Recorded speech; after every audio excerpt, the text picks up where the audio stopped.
نگران کابینہ کے نام فائنل ہو گئے. حلف برداری کی تقریب آج متوقع. ڈاکٹر شمشاد وزیر خزانہ ہوں گی.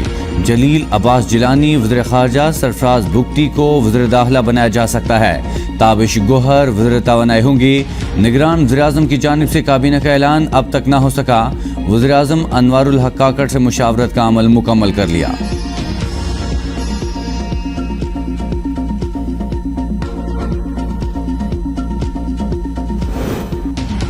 الیکشن کمیشن کا اہم اجلاس آج ہوگا. اجلاس میں حلقہ بندیوں سے متعلق حتمی فیصلہ متوقع. چیف الیکشن کمشنر سکندر سلطان راجہ کی زیر صدارت الیکشن کمیشن کے اجلاس میں نئی مردم شماری کے بعد حلقہ بندیوں کے معاملے پر غور کیا گیا. قانونی ٹیم نے حلقہ بندیوں کے حوالے سے آئینی اور قانونی نکات پر بریفنگ دی.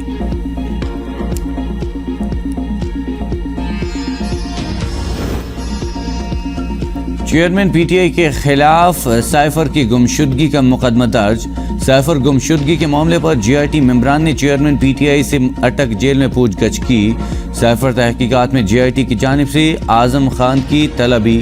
سابق پرنسپل سیکرٹری ایف آئی آفس میں اعظم خان جی آئی ٹی کے سامنے پیش ہوئے. جی آئی ٹی کی جانب سے اعظم خان سے سائفر معاملے پر سوالات پوچھے گئے.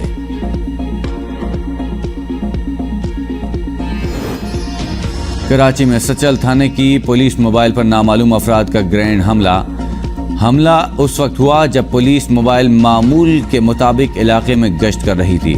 حملے میں 3 جوان شدید زخمی ہیں. عینی شاہدین کے مطابق حملہ آور موٹر سائیکل پر سوار تھے اور ماسک پہنا ہوا تھا.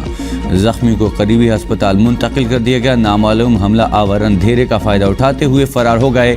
پولیس، رینجرز اور باقی قانون نافذ کرنے والے ادارے موقع پر پہنچ گئے. نگران وزیراعظم انوار الحق کاکڑ کی اہم ملاقاتوں کا سلسلہ جاری. نگران وزیراعظم سے سابق صوبائی وزیر بلوچستان میر سرفراز شاکر ڈومکی اور آغا شکیل احمد دورانی نے بھی ملاقات کی. وزیراعظم سے ان کے آبائی علاقے کان مترزی کے عمائدین کے وفد کی بھی ملاقات. سعودی عرب، متحدہ عرب امارات کے سفراء اور دیگر کی بھی نگران وزیراعظم سے ملاقاتیں.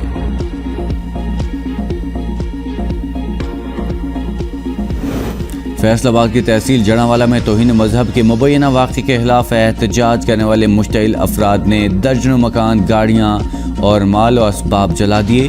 ڈپٹی کمشنر کے مطابق جڑاوالا میں کشیدہ صورتحال کے پیش نظر دفعہ 144 نافذ کر دی گئی.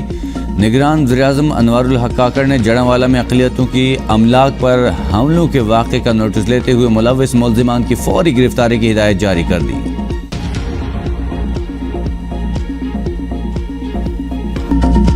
دریا ستلج میں پانی کا بہاؤ تیز. گنڈا سنگھ کے مقام پر اونچے درجے کے سیلاب کا خدشہ. درجنوں دیہاتوں کا زمینی رابطہ ایک بار پھر منقطع ہو گیا. سیلاب متاثرین اپنی مدد آپ کے تحت مقامی کشتیوں میں بغیر حفاظتی انتظامات محفوظ مقامات پر منتقل ہونے پر مجبور. منگلا ڈیم میں پانی ذخیرہ کرنے کی گنجائش صرف 1 فٹ رہ گئی. انتظامیہ کی دریا کنارے آباد رہائشی افراد کو محفوظ مقامات پر منتقل ہونے کی ہدایت. 23 اگست تک مانسون بارشوں کا سلسلہ جاری رہنے کا امکان. D G P D M A کی انتظامیہ کو دریاؤں کے اطراف دفعہ 144 کا نفاذ یقینی بنانے کی ہدایت. 16 ماہ میں شہباز حکومت نے خزانے پر کتنے ہاتھ صاف کیے؟ اسٹیٹ بینک نے اعداد و شمار جاری کر دیے. اسٹیٹ بینک کے مطابق حکومت نے مالی سال 2023 میں 13,007 ارب روپے قرض لیا. مالی سال 2023 کے اختتام پر حکومت کا قرض 60,839 ارب روپے ہے.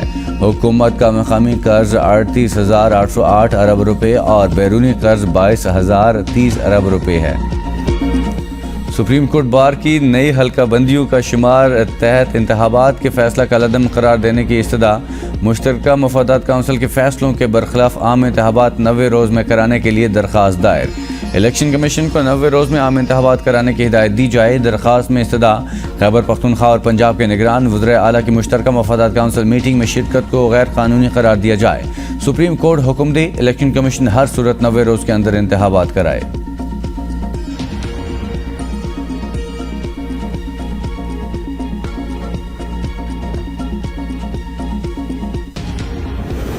پاکستان تحریک انصاف کے وائس چیئرمین مخدوم شاہ محمود قریشی کا نگران وزیراعظم انوار الحق کاکڑ کو خط. کہا عام انتخابات 90 روز میں کرائے جائیں. مشترکہ مفادات کونسل کے فیصلے کے بعد نئی حلقہ بندیوں کے معاملے سے انتخابات کے التوا کا بہانہ ہرگز نہیں بنایا جا سکتا۔ خط کے متن کے مطابق تحریک انصاف مشترکہ مفادات کونسل کے فیصلے کو عدالت میں چیلنج کرنے کا ارادہ رکھتی ہے۔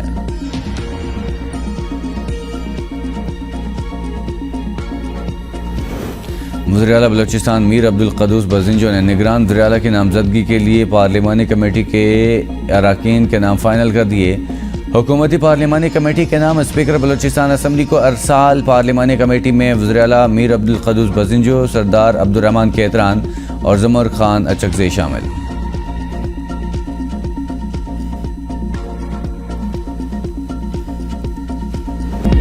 رضوانہ کا غم بھولا نہیں کہ ننھی فاطمہ امیر مالک کے ظلم کا نشانہ بن گئی۔ نوشہر و فیروز کی 10 سالہ فاطمہ مبینہ تشدد سے جاں بحق، تشدد سے جسم پر نشانات۔ ننھی فاطمہ کی لاش سامنے دیکھ کر بھی والدین اولاد پر ہونے والے تشدد سے انکاری، پوسٹ مارٹم کیے بغیر فوری تدفین کر دی۔ 10 سالہ فاطمہ پیر کے گھر ملازمہ تھی۔ والدہ کے مطابق غریب ہیں، بیٹی پیر کے گھر پر کام کرتی تھی۔ اطلاع ملی کہ پیٹ میں درد کے باعث فوت ہو گئی۔ فاطمہ کے باپ نے بیٹی کی موت کو طبی قرار دے دیا۔ والدہ کا پوسٹ مارٹم کا مطالبہ امیر مالکوں نے خاموشی اختیار کرنے کی قیمت محض 50,000 روپے لگائی۔ لواحقین کے مطابق واقعے کو دبانے کے لیے لاش کے ساتھ پیر نے 50,000 روپے بھی دیے۔ پولیس نے ملزم کو گرفتار کر لیا۔ اسلام آباد میں کم عمر ملازمہ اندلیب پر مالکن کا وحشیانہ تشدد، بچی کا بدن گرم چمچے سے جلایا گیا، چہرے اور سر پر بھی زخموں کے نشانات۔ اندلیب روزانہ تشدد سہتی رہی۔ غریب والدین نے گاؤں سے دور نوکری پر بھیجا۔ مالکن نے پہلی تنخواہ تو ادا نہ کی مگر جسم پر زخموں سے چھلنی اور شخصیت ظلم سے مسخ کر دی۔ مالکن نے بیٹی سے ملنے آئی ماں کو بھی زبردستی کمرے میں بند کر رکھا۔ مرضی کا بیان ریکارڈ کرانے کی ویڈیو بنانے کے بعد ہی غریبوں کی جان چھوٹی۔ اندلیب کی والدہ کی مدعیت میں تھانہ ترنول میں مقدمہ درج۔ مقدمے کے مطابق گھریلو مالکن تعویذ دھاگے کا کام کرتی تھی۔ تشدد کا شکار گھریلو ملازمہ رضوانہ میں زندگی کی رمق پیدا ہو گئی۔ رضوانہ کی پہلی پلاسٹک سرجری کر دی گئی۔ رضوانہ کے دونوں گالوں اور آنکھ کے زخم کی گرافٹنگ کی گئی۔ رضوانہ کے سر اور کمر کے زخموں کی ڈریسنگ بھی کی گئی۔ ڈاکٹرز کے مطابق رضوانہ کے پلیٹلیٹس اور خون کی مقدار بہتر ہو چکی، لیکن رضوانہ مکمل طور پر صحت یاب نہ ہوئی، نہ ہی بچی میں ابھی چند قدم اٹھانے کی ہمت۔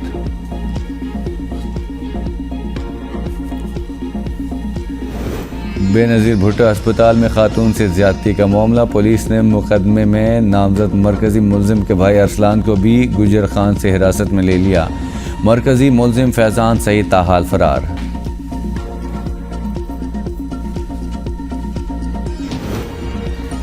سخا کوٹ مالاکنڈ میں زمین کے تنازع پر فائرنگ سے خاتون سمیت 3 افراد قتل ہونے والوں میں ماں اور 2 بیٹے شامل۔ لاشوں کو درگی ہسپتال منتقل کیا گیا۔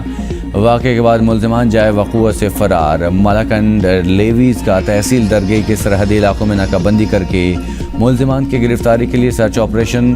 لیویز کا کہنا ہے کہ فریقین کے مابین جائیداد کا تنازع چل رہا ہے۔ توشہ خانہ گھڑی کی جعلی رسیدیں بنانے کے کیس میں بوشا بی بی کی آڈیو کا فورنزک کرانے کا فیصلہ۔ عدالتی احکامات پر بوشا بی بی توشہ خانہ کی گھڑی کی جعلی رسیدیں بنانے سے متعلق کیس میں شامل تفتیش ہوئی تھی۔ بوشا بی بی سے 2 آڈیو لیک سے متعلق سوالات کیے گئے۔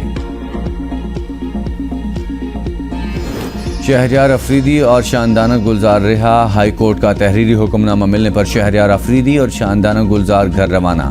ہائی کورٹ نے آئی جی اور چیف کمشنر اسلام آباد کو سیکیورٹی فراہم کرنے کی ہدایت کی تھی۔ عدالت کا جواب غیر تسلی بخش قرار دیتے ہوئے ڈی سی اور ایس ایس پی آپریشنز پر فرد جرم عائد کرنے کا فیصلہ۔ رپورٹ میں لکھا، یہ حملے کی منصوبہ بندی کر رہے تھے، شواہد کیا ہیں؟ جسٹس بابر ستار کا استفسار۔ ڈپٹی کمشنر نے اسپیشل برانچ اور انٹیلیجنس بیورو کی رپورٹس پڑھ کر سنائی۔ جسٹس بابر نے ریمارکس دیے، جو کچھ پڑھا گیا وہ پولیس سسٹم کا مذاق اڑا رہا ہے۔ ملزم جیل میں تھا، آپ کہہ رہے ہیں وہ لوگوں کو اکسا رہے ہیں۔ ذہن میں رکھیں توہین عدالت کی سزا 6 ماہ قید ہے۔ آپ سمجھتے ہیں سب اندھے ہیں؟ عدالت کی آئی جی پنجاب کو متعلقہ افسران کے نام فراہم کرنے کی ہدایت۔ آئندہ سماعت پر فرد جرم عائد کی جائے گی۔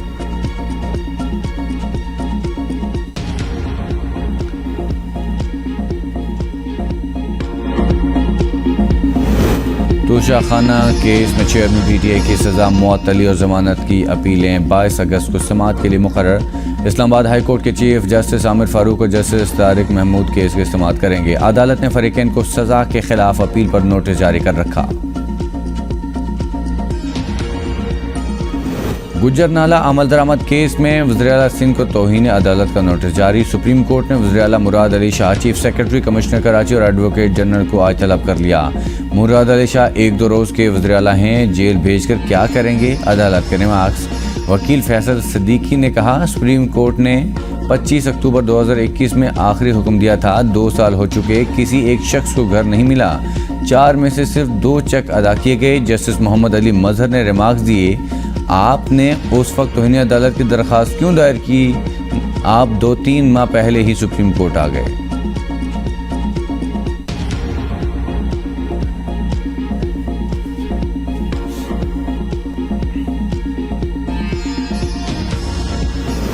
معلوم نہیں حکومت ایک ہی ملزم کو بار بار گرفتار کر کے کیا حاصل کرنا چاہتی ہے۔ ملزم عدالت کا فیورٹ چائلڈ ہوتا ہے۔ جسٹس جمال مندوخیل کا پرویز الہی کے وکیل بیرسٹر علی ظفر سے مکالمہ۔ لاہور ہائی کورٹ 21 اگست تک پرویز الہی کی درخواست پر فیصلہ کرے، فیصلہ نہ ہونے پر گرفتاری کا عبوری حکم نامہ معطل تصور ہوگا۔ سپریم کورٹ کا حکم، سیاستدان اپنا قبلہ درست کر لیں ورنہ ایسا ہوتا رہے گا۔ جسٹس جمال مندوخیل کا پرویز الہی کے وکیل بیرسٹر علی ظفر سے مکالمہ۔ کہا، آپ جینوئن کیس میں ملزم کو سزا دلوا دیں، ہمیں کوئی اعتراض نہیں۔ ایڈیشنل ایڈوکیٹ جنرل پنجاب نے کہا، ہائی کورٹ سو موٹو کا حق استعمال کر کے حکم نہیں دے سکتی۔ جسٹس جمال مندوخیل نے ریمارکس دیے، کیا سو موٹو کا اختیار صرف آپ کے پاس ہے، عدالت کے پاس نہیں؟ کیس کی سماعت غیر معینہ مدت کے لیے ملتوی۔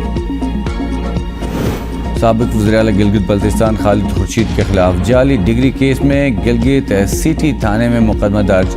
خالد خورشید کے خلاف سابق صدر ہائی کورٹ بار کی درخواست پر سٹی تھانے میں مقدمہ درج۔ سابق وزیر اعلیٰ نے district and session court Astore سے 11 ستمبر تک ضمانت لے رکھی۔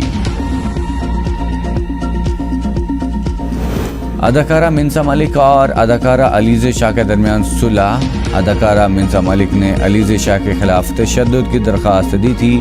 انہوں نے الزام لگایا کہ علیزہ شاہ نے 15 اگست کو ڈرامے کی شوٹنگ کے دوران ان کے اوپر جلتا ہوا سگریٹ پھینکا، جوتوں سے مارا اور سنگین نتائج کی دھمکیاں بھی دی۔ انہوں نے علیزہ شاہ پر منشیات استعمال کرنے کا بھی الزام عائد کیا تھا۔ گورنر سندھ کامران ٹیسوری نے بچے کے گٹر میں گر کر جاں بحق ہونے کا نوٹس لے لیا، مین ہولز پر ڈھکن لگانے کی ہدایت۔ گورنر سندھ کا میئر کراچی بیرسٹر مرتضی وہاب کو ٹیلی فون، کہا، مین ہولز میں بچے کے گرنے کا واقعہ افسوسناک ہے، ایسے واقعہ سے بچنے کے لیے تمام مین ہولز پر ڈھکن کی موجودگی یقینی بنائی جائے۔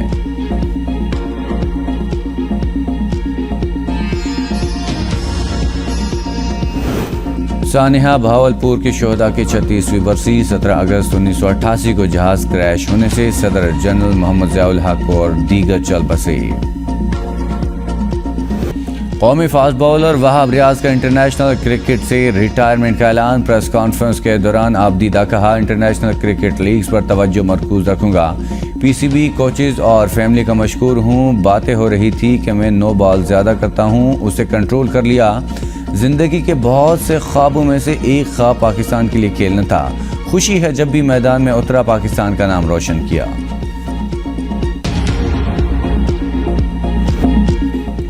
جھیل سی آنکھوں والی لالی ووڈ پوسٹر گرل اداکارہ شبنم کو سالگرہ مبارک۔ 30 سال تک پاکستانی فلم انڈسٹری پر راج کرنے والی معروف اداکارہ شبنم آج اپنی 18ویں سالگرہ منا رہی ہیں۔ جاندار اداکاری، مکالموں کی ادائیگی کا منفرد انداز آج بھی شائقین کے دلوں پر نقش